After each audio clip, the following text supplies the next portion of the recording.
It's already this late? Maybe it was last night that made me feel relaxed and I woke up very late. Girl, you're late to your sitting outside appointment. You slept in quite late.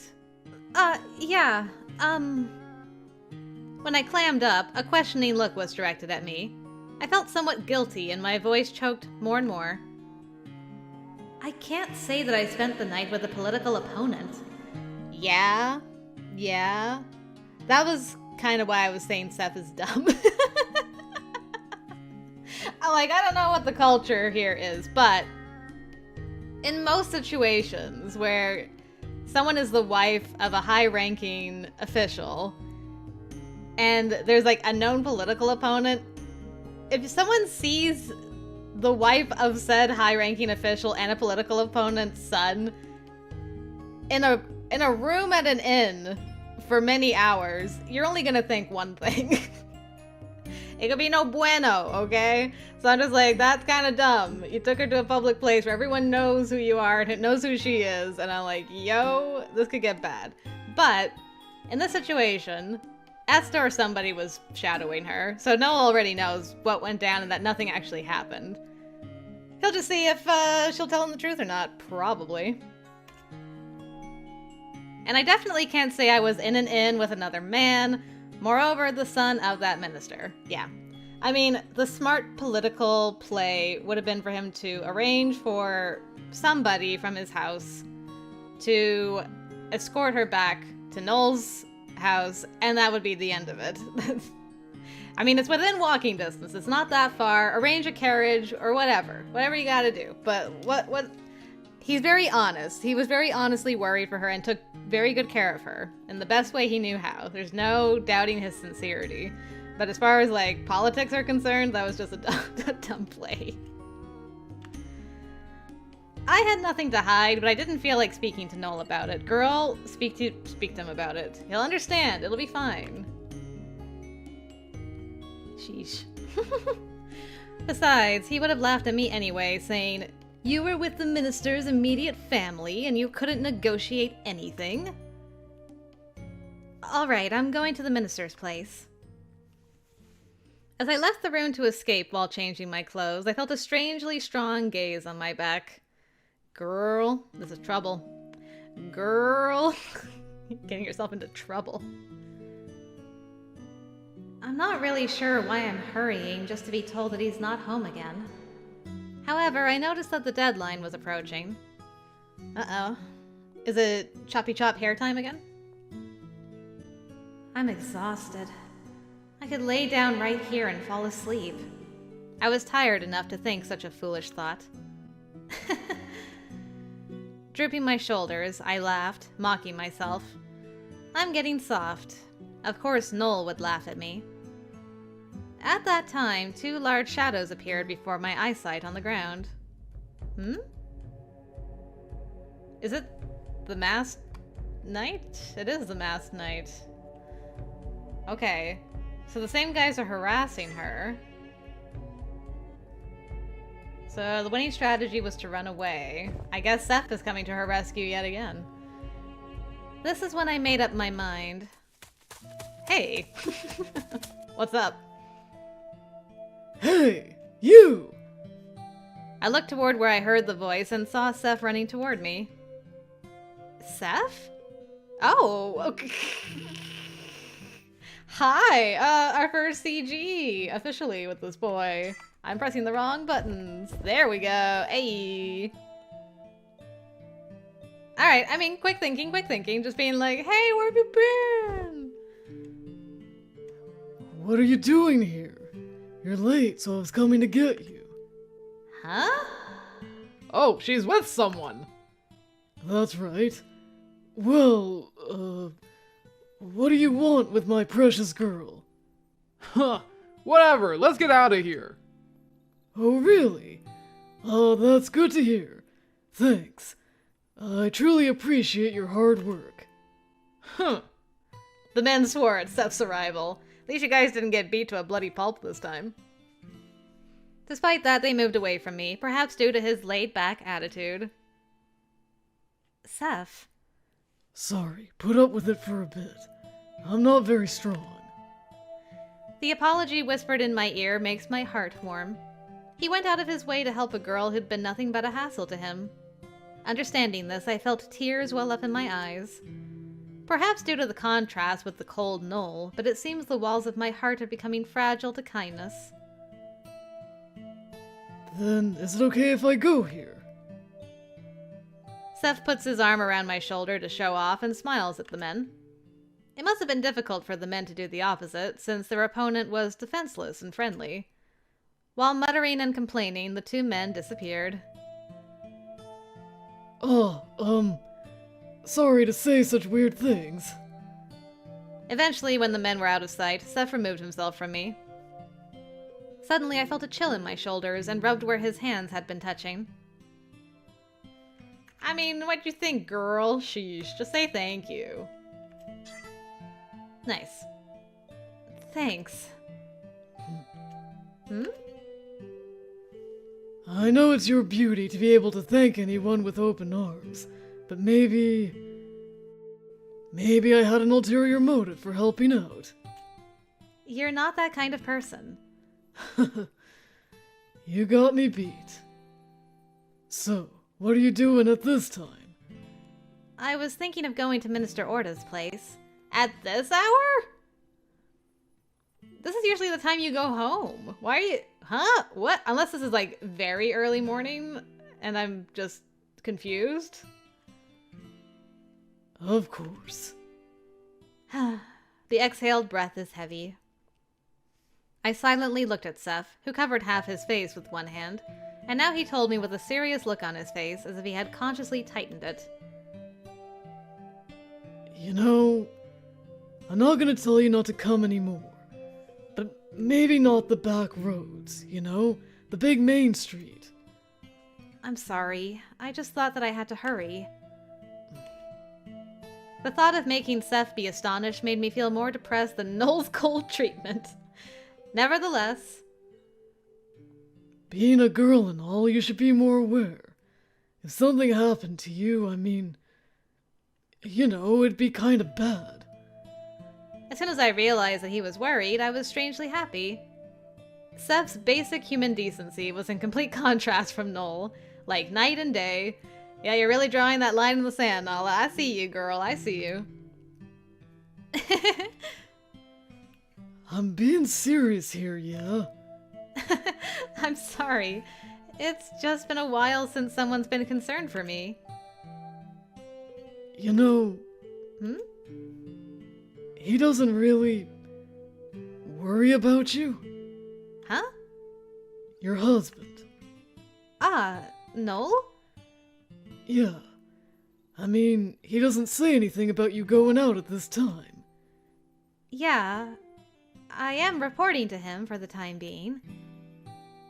I see.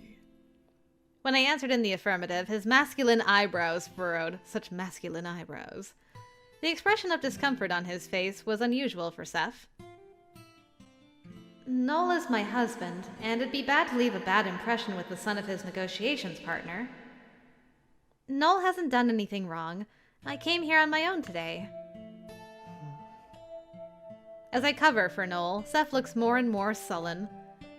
I was getting impatient and wanted to end this conversation topic as soon as possible. That was all my carelessness.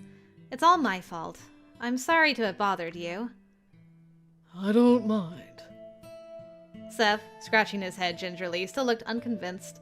He rubbed his jaws together, feeling something bitter stuck deep inside. I'll walk you to a safe place on the main street, so you should go home today. But... Nope. You look pale. You should get some rest. And... You can always come again tomorrow. I can come tomorrow? If I said don't, would you not? I would come. Right. So you can go home today. His tone was strong enough to rob me of my ability to say either way. I wanted to argue, but what happened today was brought on by my carelessness. I nodded reluctantly, feeling like talking back to a solid argument was no different than being a spoiled child. just for today.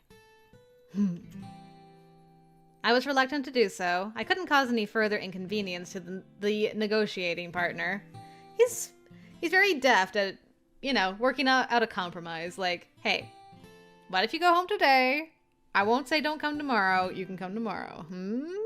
So, good on him for that. With Seth's hand along my back, encouraging me to walk, I walked out to the main street. The minister's son's melancholy. Okay, from his point of view. I guess this is his bedroom? It's quite nice. I like it. I like the colors. Orta, it's been a hot minute. You're back, Seth. When I returned home, the old man was waiting with his usual harsh expression. I got stuff to do too, so what do you want? You're just playing around as you please. It's time to settle down and get a family. I got various things going on. That's what you always say when you're dodging the issue. By the way, what happened to that girl I tasked you with? Seems she didn't show up today. She got stopped in a back alley by a couple of guys. It's because she went out alone. Maybe she's learned something valuable. Yeah, so I kinda helped her out. Sent her somewhere safe. You can't get rid of even one little girl. He knows nothing about her, so how can he call her a little girl? The hard-headedness of a traditional house is annoying, for better or worse. Maybe I'm getting influenced. I should have been accustomed to my father's mannerisms, but tonight, perhaps because I'd just met an honest person, I was very irritated. I sent her home. I blurted out my complaint, and his squinting eyes scrutinized me. You falling for her? She's a married woman. You should know better than that. Damn, his dad got him figured out immediately. Parents who poke their heads into their son's love life are looked down upon. I heard you took that rain-soaked little girl to the bar the other day. See, it gets around. It gets around in the political circles. Dangerous. Huh. You got hawk-like ears as usual. You may be carefree to the point of forgetting, but I am a politician. Do not underestimate my information network. Yeah, whatever you say. Seriously, and that's why you can be fooled by a little girl.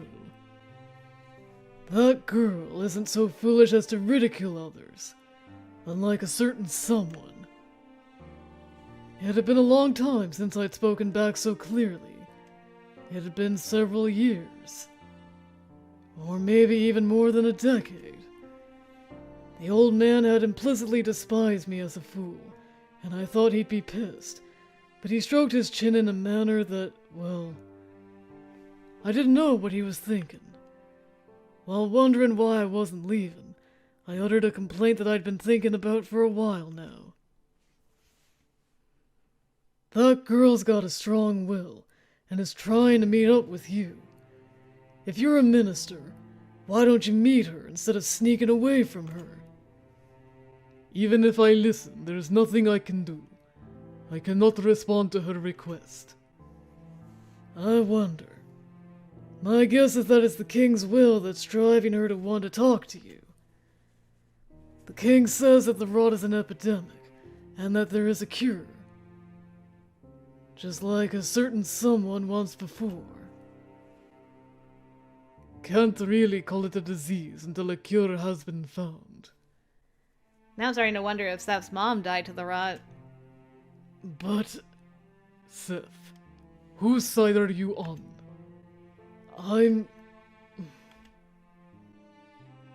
If you don't want to make your position clear, then stay out of it. I don't like it. Listen, Seth.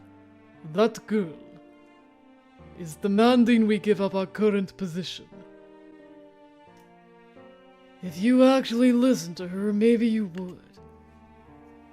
I doubt that little girl is aware of this.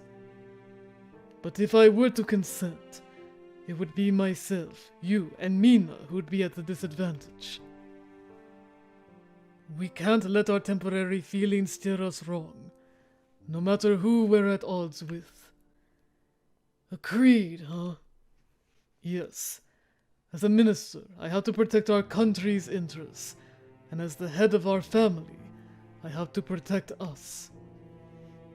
Are you prepared to fight, even if they hate you? If you want to show sympathy, you have to make up your mind. Sympathy? I don't have that. It's true. I've long since forgotten such strong intentions. Fighting to protect something, even if I'm hated for it, even if I have to oppose someone like my old man. Yeah, that ain't me. Such efforts will only create pain for both parties. You know how I am. I'm sad to have such a pathetic son. My deepest apologies. I pray that you'll come to your senses as soon as possible. It seems that being stupid can only be cured by death. Honestly. The little girl has more guts than you. Probably. Did you say something? No, nothing. If you're finished, I can go, right? Seth, it's your job to send that little girl away. You know that, right? Yeah, I got it. Lately, I'm looking forward to sending her away. And being able to see her face again. Yeah, you are. Because you smitten. Time to choose. What are we choosing, girl? We choosing our boyo? I feel pretty good. Probably because Seth turned me away last night and I went to bed early. I feel good being turned away. Stretching my back and looking at the other side of the bed, Noel had already gone off to work. I'd been thinking about this for a while, but when does Noel sleep? Are we back? Okay. So we just had that one little moment where she thinks of Seth. Esta, I love you. Not your turn yet. Hang on one more route, BB. Okay. Oh. Interesting. So we're... Okay, so maybe the other rain scene was not the one where she passes out. Maybe that was later. Actually, I think that was after the masked man scene. So, yeah, this is when she gets really sick. Okay.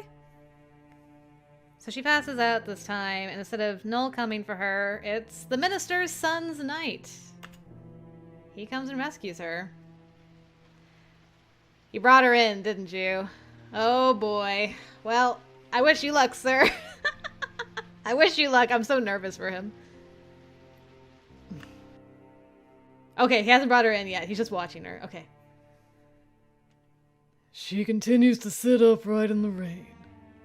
Why is she so stubborn to the point of irritation? As I bit my lip and looked out, an accusatory voice came from behind me. What are you doing, Seth? I can look at whatever I want, can't I? Your job is to send that little girl away, not coddle her. I know that much.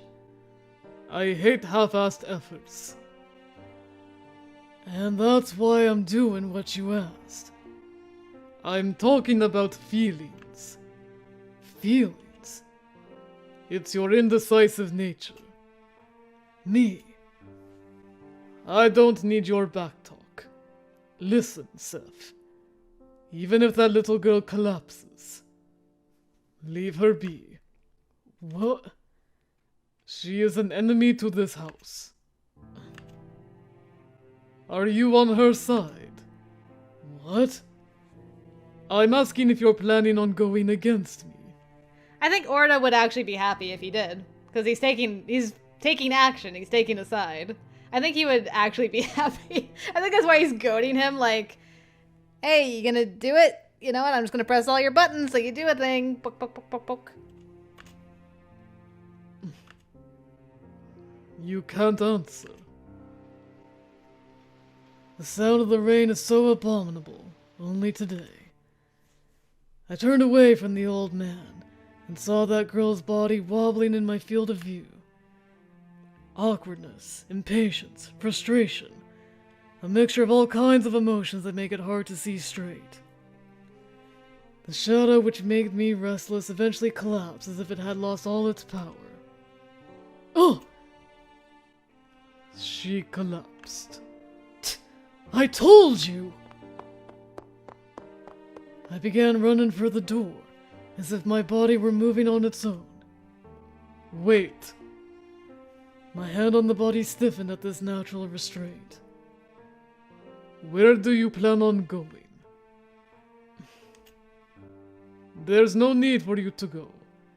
If she doesn't get up, the gatekeeper will take care of it. You really want rumors flying around about a young girl who died in front of the minister's mansion? Now you're starting to think. Yes. Well done. Well done.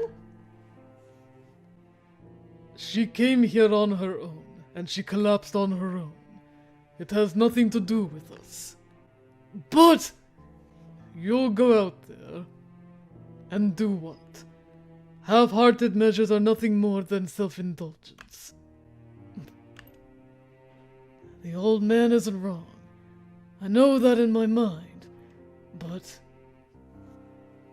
don't half-ass things, right? In that case, then I'm gonna choose the path that leads to that girl. To hell with Stanton! I'd rather sacrifice my humanity rather than let a girl die to protect something like Stanton! Well done. Well done. Proud of you, Seth. This also gives us like some good insight into why Orta changed his mind when she cut her hair. Because that was like not a half-assed act at all. So he's like, oh damn, she's serious though. Almost as soon as the words hit me, my body was running downstairs.